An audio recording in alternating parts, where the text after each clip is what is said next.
Hello everyone. Bet you didn't expect this, but Pretend to Fall Challenge Part 3 is here. After a long while. Where was the last part? In August? Okay, yeah. I was reminded that I should probably finish it. It's true, I should probably finish it.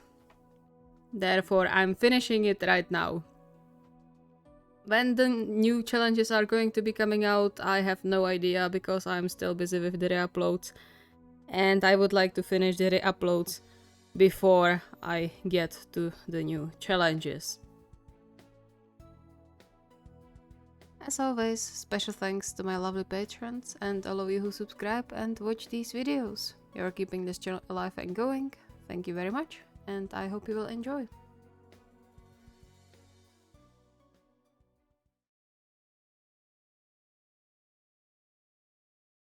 The more Kunime thought about it, the more he was sure the challenge would end with him faceplanting on the ground somewhere.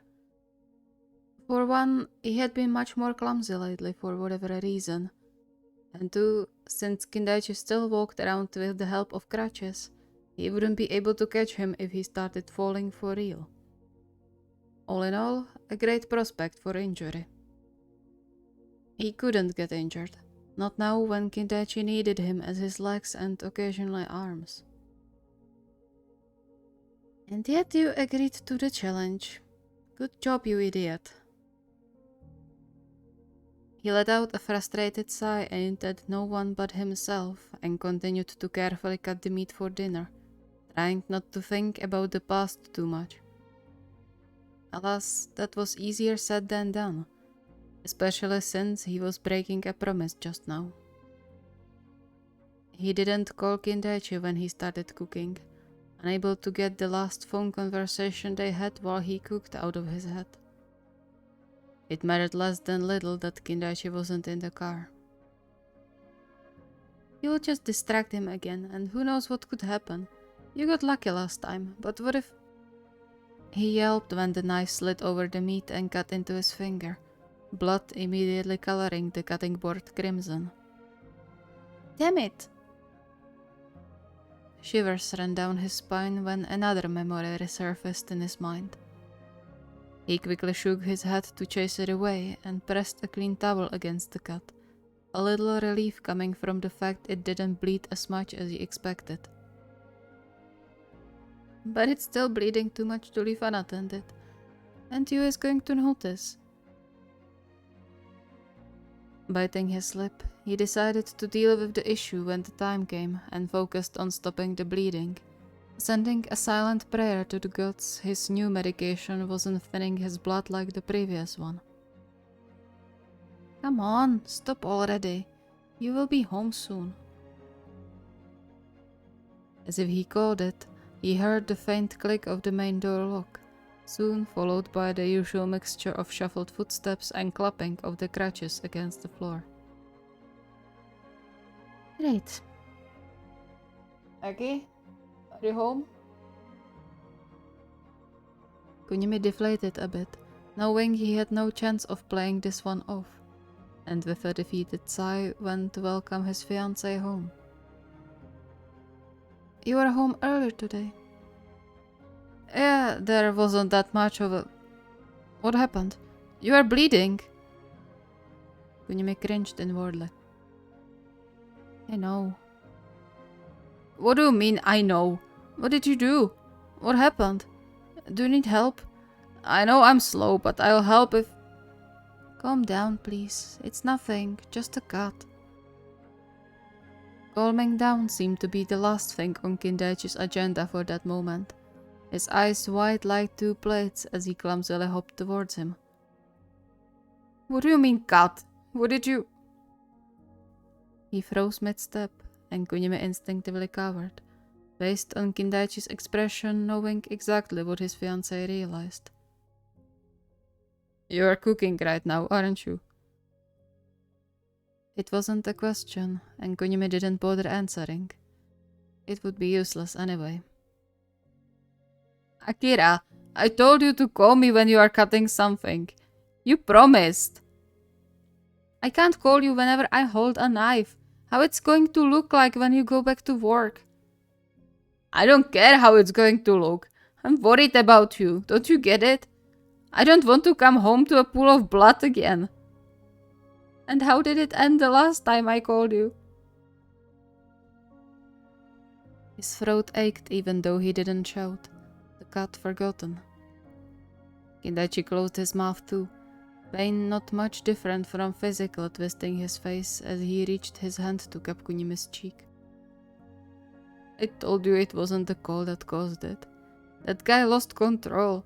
I wouldn't have been able to avoid the crash even if I had seen him. Stop blaming yourself, please. A sour chuckle escaped Kunime's mouth, yet he leaned into the touch, chasing the comfort the large palm always brought. That's easy for you to say. You didn't hear what I did. But I've seen you bleeding out. I know how it feels, Aki. Kunime wanted to protest, to say it wasn't the same, but the desperate look in Kindaichi's eyes stopped him. After all, they both almost lost something dear to them in those days.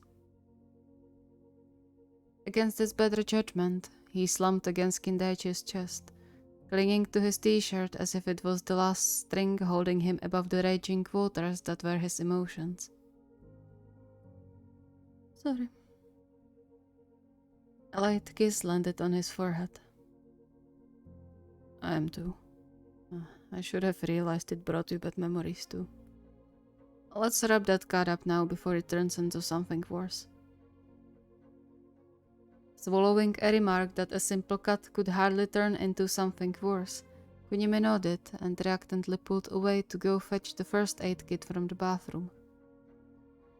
However, because of the rush, or perhaps the way his head spun, he stumbled over the threshold, hissing when his knees crashed into the cold tiles. Aki. I'm fine. He winced when he stood up, and then again when he straightened his left leg. As if I didn't say it. The shuffling and tapping came closer, and soon Kindaichi was by his side.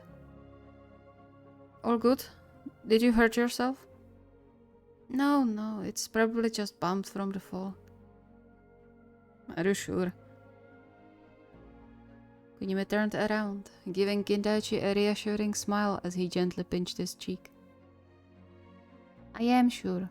I'm just a bit more clumsy these days, that's all. A few bruises aren't a big deal. They are a big deal to me if they are on you. Kunime's heart swelled. Aren't you the sweetest? I'm worried. Sit down, okay? I'll get the med kit and then see that knee of yours. Kunime rolled his eyes, but let himself get seated on the edge of the bathtub, the echo of Kindaichi's words warming his heart.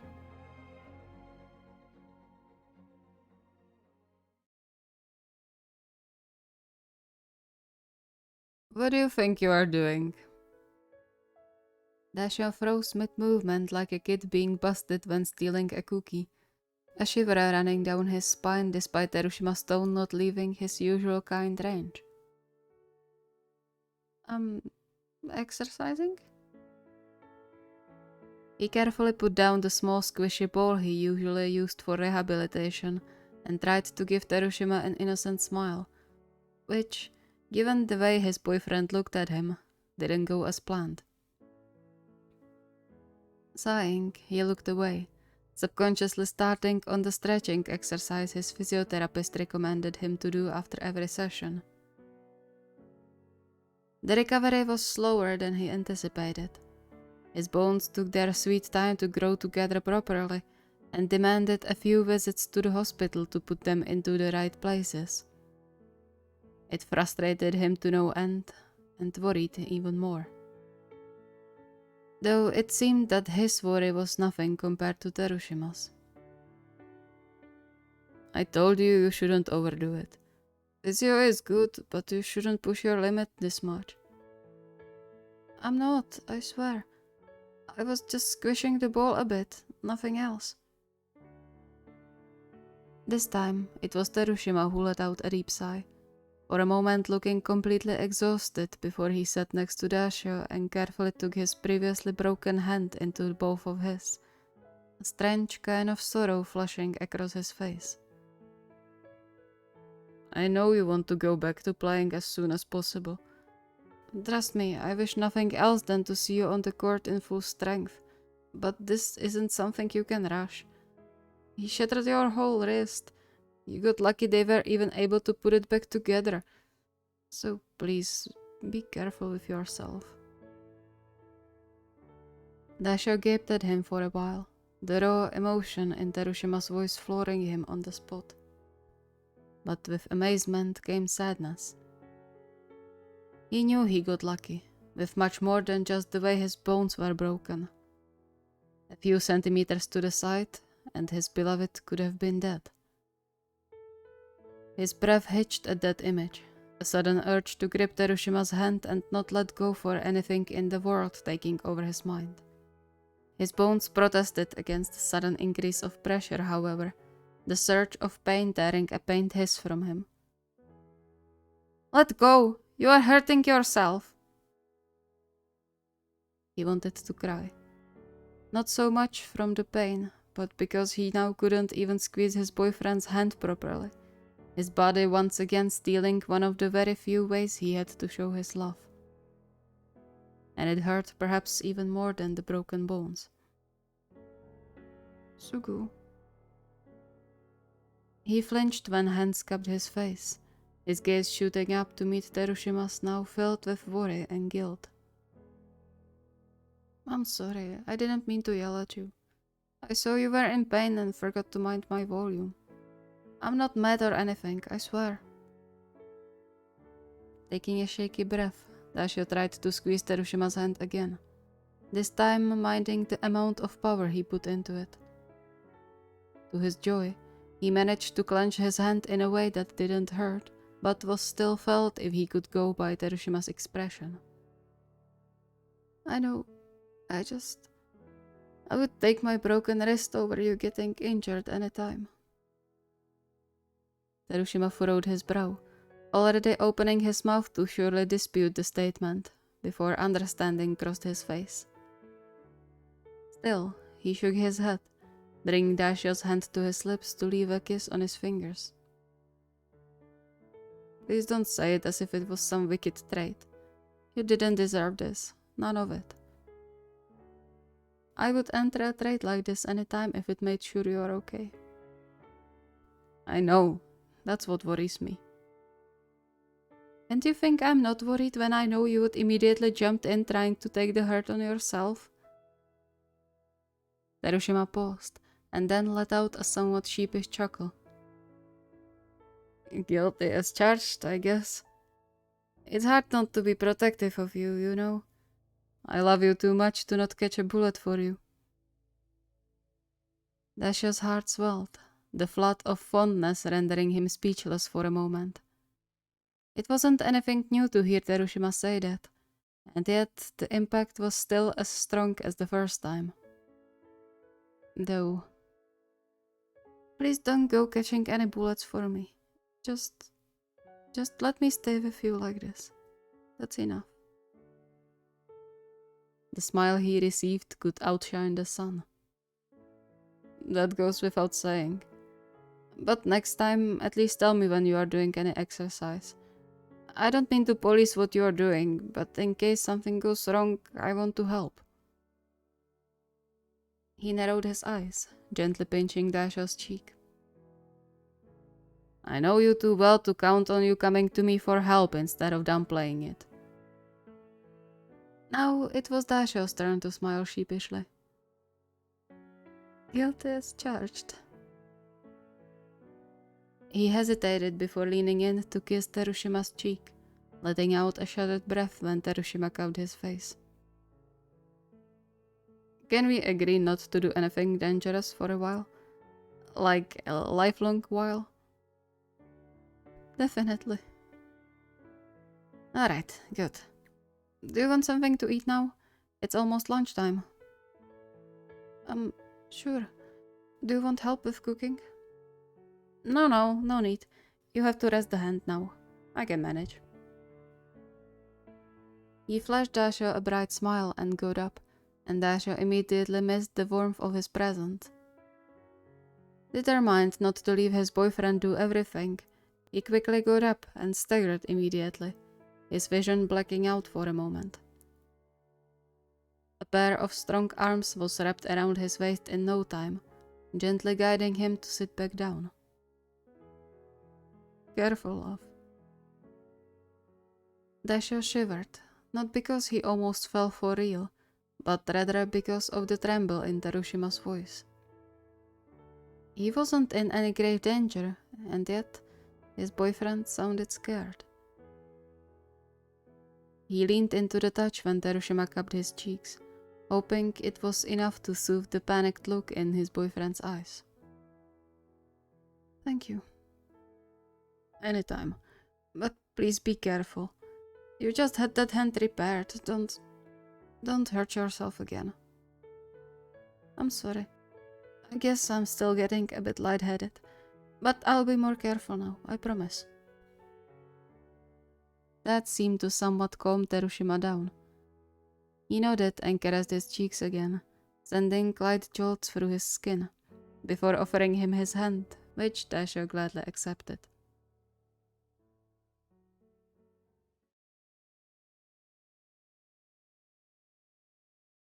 The situation was becoming dire, and Genji could only thank himself for it. His every nerve had been strained to the point of bursting since Aone brought up kids, and it didn't seem like it would pass anytime soon. Why couldn't he just be upfront about things, especially of such importance for their relationship? It wasn't like he didn't like or want kids. He had nothing against little snot goblins running around. However, kids seemed to have a problem with him, usually staying away from him or starting to cry the moment he approached them. Unlike Aone, who was an absolute natural when he got over the first impressions his large build caused, he just didn't know how to deal with children, not even thinking about babies. However, he couldn't tell Aone that. Not when he knew how much his fiancée wanted a child of his own. He couldn't ruin it for him. Or for himself. Genji. He snapped out of his thoughts and sped up, falling in step beside Aone again. They were just on their way from work, walking instead of driving that day since the weather was quite nice and Genji wanted to have time to think things through a bit. Sorry. Everything alright? The fact that Aone had to spell it out loud for him instead of counting on his usual ability to read his face should have been warning enough. But it just wasn't Genji's day. Or week. Or month. He couldn't imagine living without Aone by his side anymore. If their relationship was about to end, it would destroy him. That's why he had to agree to the kid question. Just go with the flow and pray it goes well. Genji! He no less than jumped when the deep rumble sounded by his ear, with a startle realizing he almost hit a lamppost. Aone tugged him a bit aside, measuring him with his usual concerned gaze. What's wrong? You're out of it today. I'm not, it's just... Okay, maybe I am a bit, but it's nothing horrible. I'm... thinking. That's never a good sign. What's that supposed to mean? I'm perfectly capable of thinking, mind you, and I don't deserve you telling me things like this. Sighing softly, Aone took his face in his palms, the gentle brush of calloused fingers against his cheekbones melting Genji like sun melting chocolate. That's not what I meant, but we both know you tend to overthink. Against that, Genji had no counter-argument. He should have known better than to underestimate Auna's observation skills. He instinctively leaned into the touch, searching for the comfort it always brought him, despite the sour aftertaste doing so had been leaving on his tongue lately. Maybe a little bit. About? Us future stuff, I guess. I'm trying not to, I swear. I know you said I shouldn't be worried about that, but how can I when you're my life? He was being unfair and selfish again. He knew that. Just because he couldn't imagine living without Aona didn't give him the right to hold him back. But for this time only, he supposed he could be a bit selfish. Just once. You are still thinking about us having a child, aren't you? The certainty in Auna's voice stunned Kenji for a while, long enough for him to forget how to lie. Though he doubted it would be useful at that moment. Sighing, he stepped away from Auna's reach, immediately missing the warmth of his hands. Can we leave it for home? Please. I don't want to talk about it here. Aona glanced around quickly as if he was just now reminded that they were still in public and nodded. However, concern didn't disappear from his face. On the contrary, it seemed to grow in strength. I just cut a branch under myself, didn't I? Great. How much more stupid can you... Kenji! Before Kenji realized what Aona warned him against this time, his leg lagged behind, sending him to the ground, heeled knee first. Similarly fast, he was hauled back up before he even managed to yelp, the whole thing leaving him standing on the curb like a salt column, wide-eyed and confused. I told you to be careful. Kenji flinched despite Auna's voice not sounding angry at all. A little reprimanding, sure, but not mad. Yet it still felt like a slap, and if he could move, he would back away immediately. Like this, however, he was stuck in the clasp of Auna's arms, unable to do anything else than look up into his eyes and peep a quiet sorry. With a soft sigh, Aona pulled him to his chest, engulfing him in one of his bear hugs, and only then did Kenji notice the slight tremble of his hands. A bit more certainly than before, he returned the embrace, the whole situation catching up with him with a considerable delay. Right, Aona just saved his knee from potentially getting shattered again. He was worried more than mad. It was fine. Let's go home. Kenji just nodded. Who knew what else he could mess up?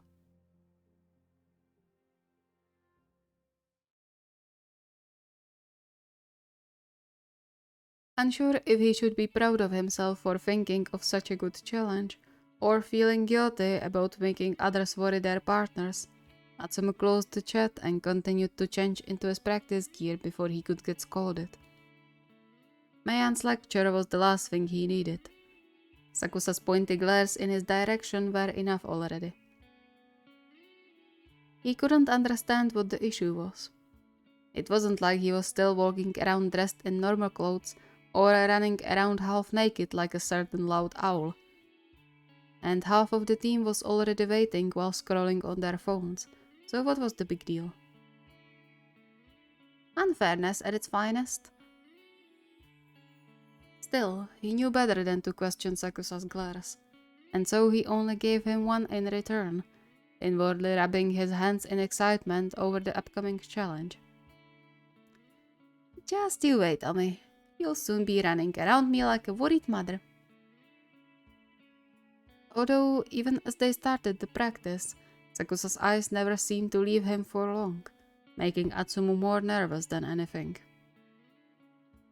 He didn't let it show on his place, if he could say so himself, but the light shivers running down his spine whenever he felt the dark eyes bearing into his back were anything but pleasant.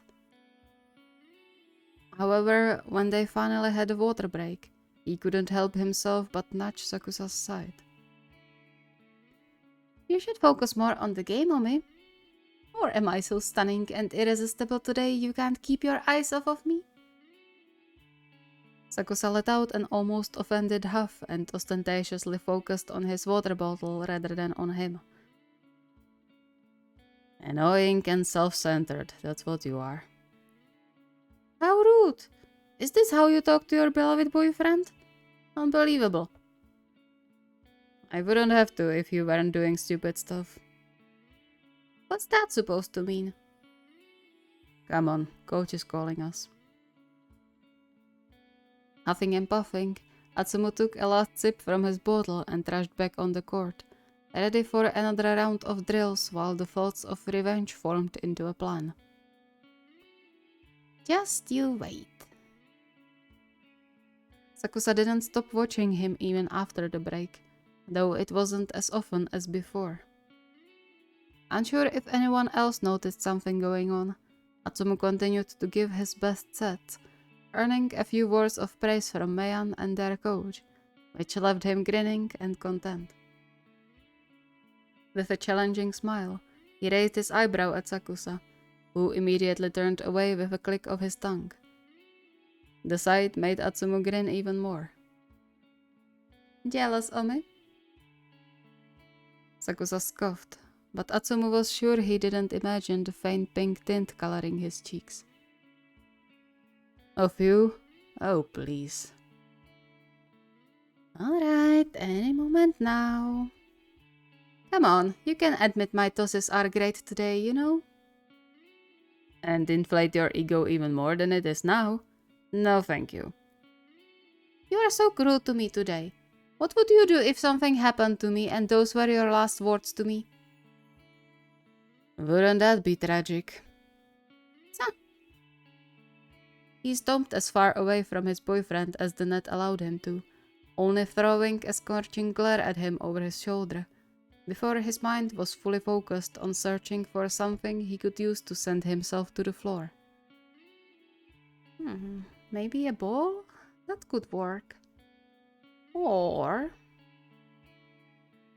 He pressed his lips together to hide the devilish smirk threatening to bust his plan, and continued with setting like he normally would. However, the moment he felt Sakusa looking at him again, he relaxed his knee and with a yelp, let the gravity pull him to the floor. The echo of footsteps on the wooden floor thumped closer as the closest guys rushed to him, the cacophony of their voices asking him if he was okay deafening him for a second. He waved off their concerns, though he kept the slightly pained expression practiced by years of fighting with Osamu on, but then faltered briefly when, to his surprise, he didn't see Sakusa anywhere near him. Huh? To keep up his act, he accepted Bokuto's hand and let himself get pulled up, but rejected any attempt of his teammate to get him to have the knee checked. It would be difficult to keep acting in front of a doctor, and besides, the only hurt part of his body was his heart. Klutz. He narrowed his eyes at his boyfriend. That's all? You didn't even go to check on me and now you are going to badmouth me on top? Sakusa shrugged, spinning a ball in his hands without much obvious interest. What am I supposed to say? Well, I don't know. Maybe ask if I'm okay. Judging by how your mouth is running, you are. That's not the point. What happened that you suddenly don't care? A brief flash of something crossed Sakusa's face, halting Atsumu's accusatory thoughts for a beat before they returned in full force. He suggested the challenge to see Sakusa care, and what did he get instead? Disinterest and snark. Fine, whatever.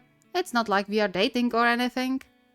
Guess who's going to be too busy being snarky instead of helping my boyfriend next time?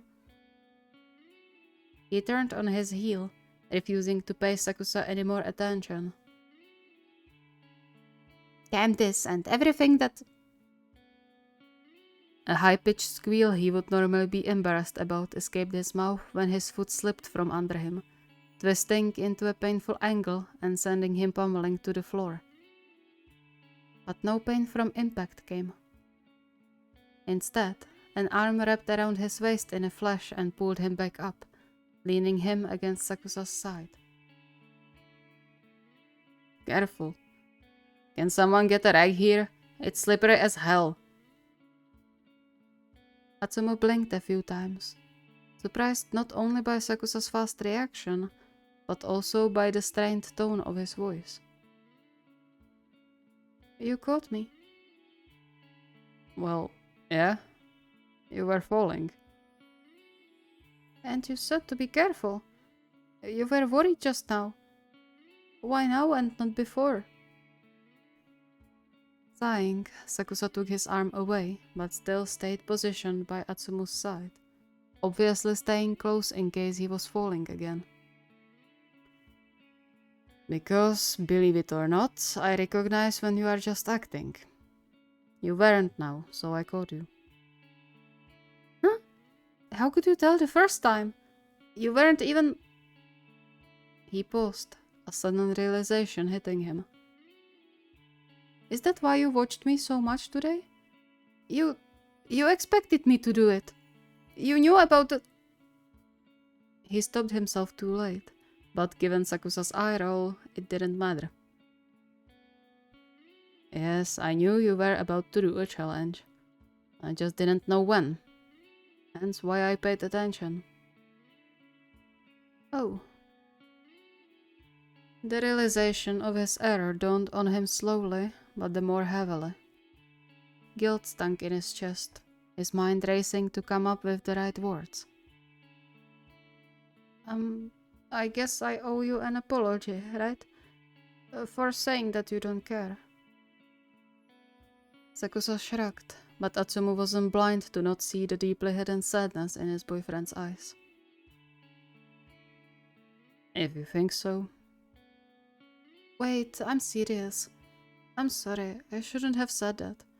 And I should have known better than to doubt your care. The apology seemed to help, but not by much.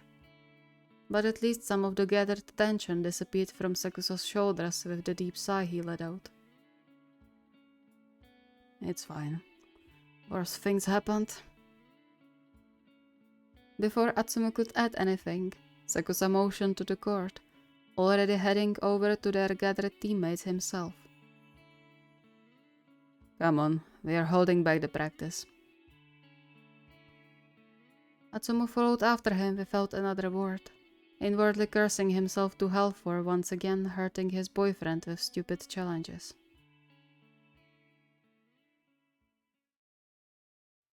Thank you so much for watching. I hope you enjoyed. Again, my apologies for the long wait. I'm not sure if anyone was waiting for that, but yeah, still.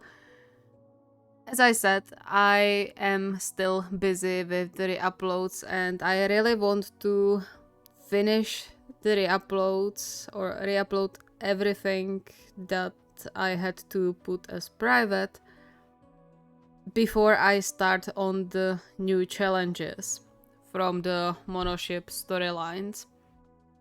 I will be continuing with the polyship ones, definitely, because that storyline has nothing to do with the monoship one. But yeah, I wanted to have this off my table, and then when I finally finish the re-uploads, I will come back to the challenges. So I hope that's understandable, at least to some extent. If you have any requests or ideas, the request form is linked in the video description. See you next time!